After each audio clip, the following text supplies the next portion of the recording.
friends. You're watching the Ruslan Belov channel, and today we're breaking down the situation as of May 25th, 2026. It's been a packed day with a lot happening. Let's get into it. We'll start with Ukraine, where a number of important developments have come in. And the first thing to talk about is the ORESHNIK missiles. As a reminder, yesterday, May 24th, 2026, Russia carried out a massive strike on Ukrainian territory using hundreds of drones, dozens of missiles, and 2 ORESHNIK systems. And that fundamentally changes the West's understanding of what Russian defense industry is actually capable of producing. Yesterday, every single pro-Ukrainian source was claiming only one ORESHNIK had been used and that it struck Bila Tserkva. There was indeed a lot of footage from that location, filmed from multiple angles, including from apartment windows just a few hundred meters from the impact points. 6 warheads, 6 submunitions each, 36 in total. The Ukrainian side is trying to frame the strike as hitting a garage cooperative. No fresh satellite imagery is available yet to confirm the target and assess the damage, but it will appear shortly. However, overnight another video was published showing a second ORESHNIK strike, again 36 submunitions visible falling in the lower left of the frame. Initially, this footage was also attributed to Bila Tserkva, but analysis pointed elsewhere. In the center of the frame, a construction crane is visible. That crane was the key to identifying the filming location, a district of Donetsk city, near the Rose Park and Sigmaland retail and entertainment complexes. Based on the camera angle and the height from which the footage was shot, analysts were able to reconstruct a triangle of possible target areas, stretching from Donetsk to Belgorod. That triangle includes Sloviansk, Druzhkivka, Kramatorsk, Izium, Chuhuiv, and partially Kharkiv. Bila Tserkva doesn't come anywhere near it. Yet, by the end of May 25, neither the Russian nor the Ukrainian side had published any information about this second strike. The only people who dug it up were open-source enthusiasts monitoring maps, photographs, and cross-referencing data. At the state level, the information is being withheld by both sides. Worth noting, the area of the presumed second strike is in close proximity to Starobilsk, the city that the AFU, Armed Forces of Ukraine, struck several days ago with 16 drones, killing 21 civilians. It's quite likely that the second ORESHNIK was aimed at the decision-making center responsible for ordering that attack. The drones were in all probability launched from the Kharkiv or Poltava Oblast area. Russia's Ministry of Defense confirmed strikes on decision-making centers, so this scenario fits perfectly within the official position. One piece of information deserves separate attention. A number of experts and sources are reporting that the decision behind the Starobilsk strike, or more precisely, the final targeting analysis, was not produced by humans, but by Western artificial intelligence systems.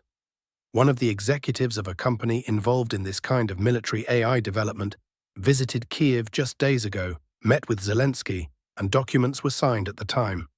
This is not confirmed at 100%, but if it is, the Starobilsk strike will be the first documented case of a combat decision generated by artificial intelligence being carried out.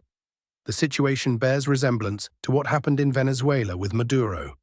Now let's move to the frontline situation. Zaporizhzhia direction, northwestern sector. Today, the map on this sector has undergone dramatic changes. The entire grey zone that has been hanging here since February 2026 has been corrected. To understand the scale, as recently as February 28th, the Ukrainian side was only just beginning its Zaporizhzhia counteroffensive. By March 31st, the majority of pro-Ukrainian, neutral, and pro-Western sources were publishing material about a general counteroffensive on the northwestern sector. But all of those publications had one serious flaw.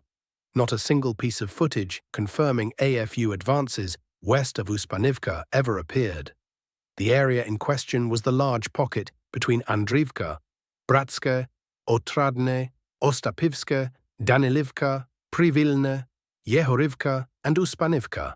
That area was shaded grey. Without geolocations, there was no basis for coloring it yellow or red.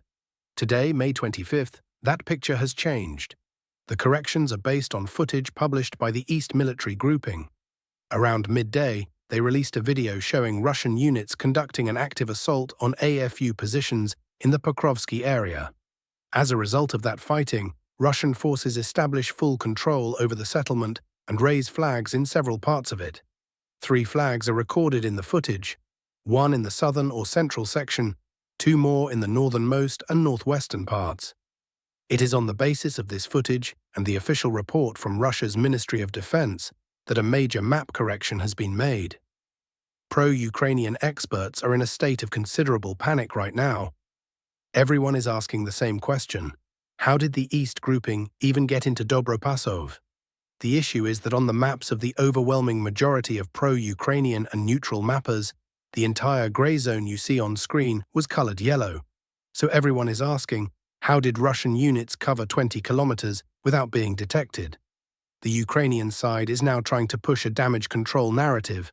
Allegedly, a small reconnaissance and sabotage group of at minimum 3 Russian soldiers slipped through forest belts and between settlements, walked 20 kilometers, carried flags with them, raised them in Dobropasov, filmed everything with a drone, and then safely withdrew. That's the version being actively circulated in the pro-Ukrainian online space. But it raises far more questions than it answers. For starters, this isn't one tree line, it's 20 kilometers of ground. Between the nearest Russian positions and Dobropasov lie hundreds of forest belts, hundreds of square kilometers of territory, populated areas, a river, fortified strongpoints, trenches, anti-tank obstacles, and barbed wire. By this version, 3 Russian soldiers simply fancied an adventure and crossed all of that just to film one video. The damage control narratives from pro-Ukrainian sources are falling apart one by one, and the real picture on this axis is gradually coming into focus. And that picture tells us the following: the East grouping appears to be encircling Ukrainian units concentrated south of the Vovcha River, east of Dobropasov, and west of Velika Novosilka. This is the Veliko-Mikhailivka pocket. That is where Ukrainian forces that previously participated in the counter-offensive are currently concentrated. And the situation is now developing in a way where that garrison is being gradually surrounded. Here's how it's happening. Over the course of several weeks, the East grouping has been regularly reporting advances in the Oleksandrograd area on the Ukrainian bank of the Vovcha River, as well as near the settlement of Lizna.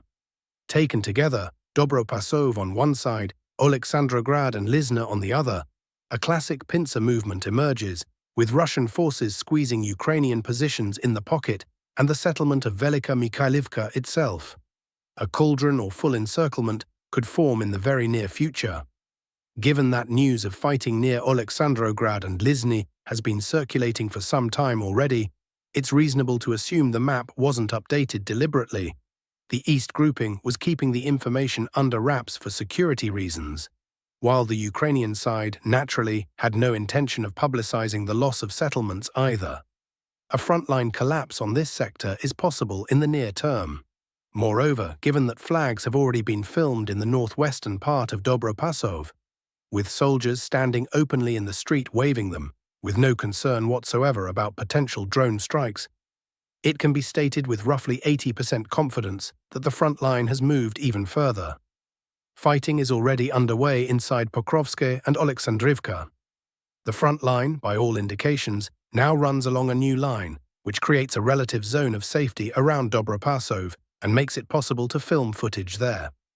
Also worth noting, several days ago, information came in from this direction about the evacuation of the Chaplin district. The Ukrainian side announced the evacuation of this district, which sits directly opposite and is the next area in the East grouping's zone of responsibility after Pokrovska. Between them lies the Vovcha River, which acts as a natural barrier to Russian movement westward. The most logical and natural direction of further advance appears to be north, toward the settlements of Chaplin, Poprosyan, Malomikhailivka, and further east toward Mezhove. The evacuation has already been announced, and the Ukrainian side is beginning to prepare a new defensive line, evidently anticipating the imminent loss of Pokrovska and Oleksandrivka. One more important detail: today the Russian Minister of Defense visited the East grouping's zone of responsibility. The grouping briefed him on the degree of drone system integration, manning levels, and a number of related matters. Against the backdrop of this breakthrough, the defense minister's visit goes some way toward clarifying the prospects and future direction of the entire Zaporizhzhia-Dnipropetrovsk offensive. On the western Zaporizhzhia axis, there is no specific advance data, but footage has been published showing Russian strikes on AFU positions in the Kamyshevacha and Lyubimivka areas.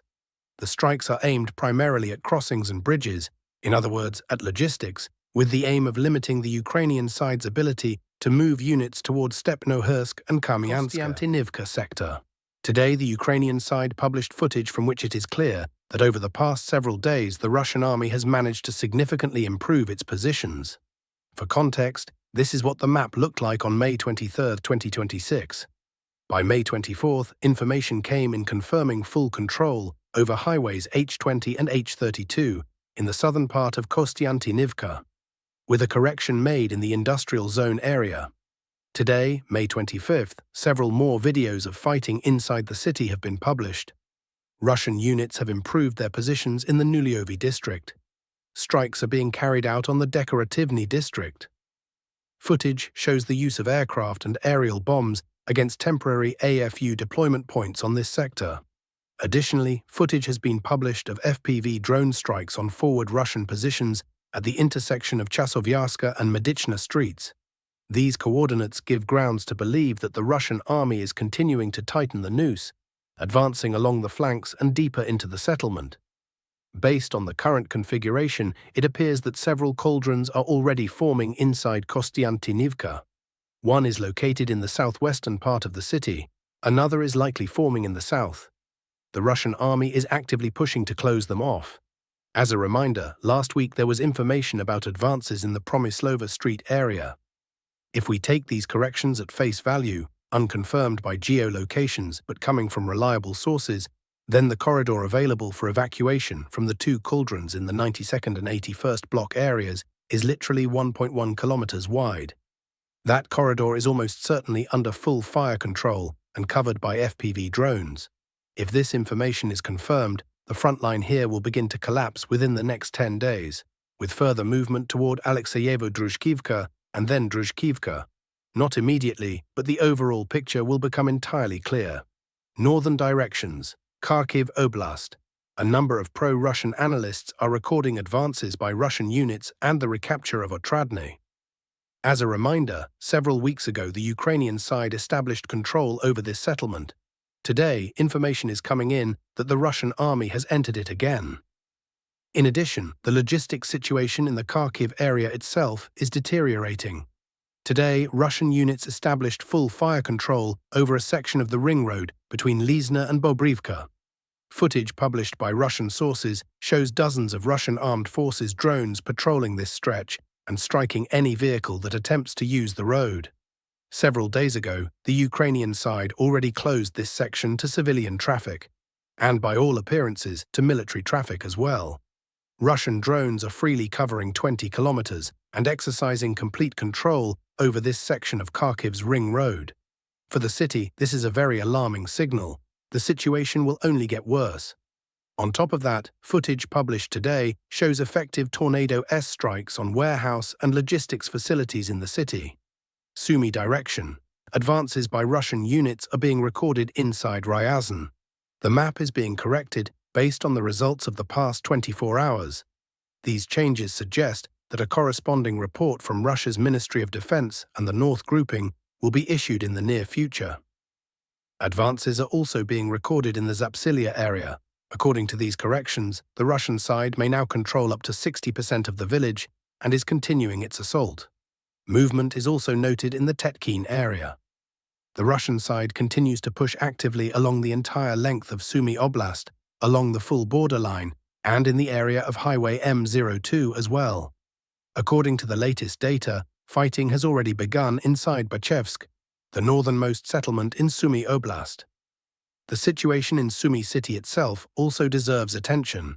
As in Kharkiv, Russian FPV drones are now reaching the city. Crucially, they are reaching energy infrastructure facilities. Published footage shows a substation that the Ukrainian side worked hard to protect against Shahed drone strikes and cruise missile attacks. However, FPV drones guided by fiber optic cable are not stopped by those protective structures. The footage records the complete destruction or critical damage of this key substation in the northern part of Sumy. The conflict on Ukrainian territory, as you can see, continues to escalate and is taking on the character of total war ever more clearly.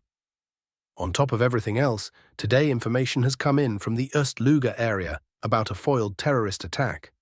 According to the available data, a tanker approached the port facilities with magnetic bombs and mines discovered on board. The vessel had been delayed by 1 day due to protests in Amsterdam, and it appears that European intelligence services or affiliated structures used that window to attach the mines to the hull. The plan was for the tanker to detonate at the moment of LNG loading or pumping, which would have caused catastrophic damage to the entire export infrastructure in the Ust-Luga area. The Russian side has commented on the incident, with the Ministry of Foreign Affairs stating there is a high probability of repeated massive strikes on Ukrainian territory already this week. That's all for today, dear friends. Thank you for watching. Subscribe to the channel, leave your likes, and all the best to you.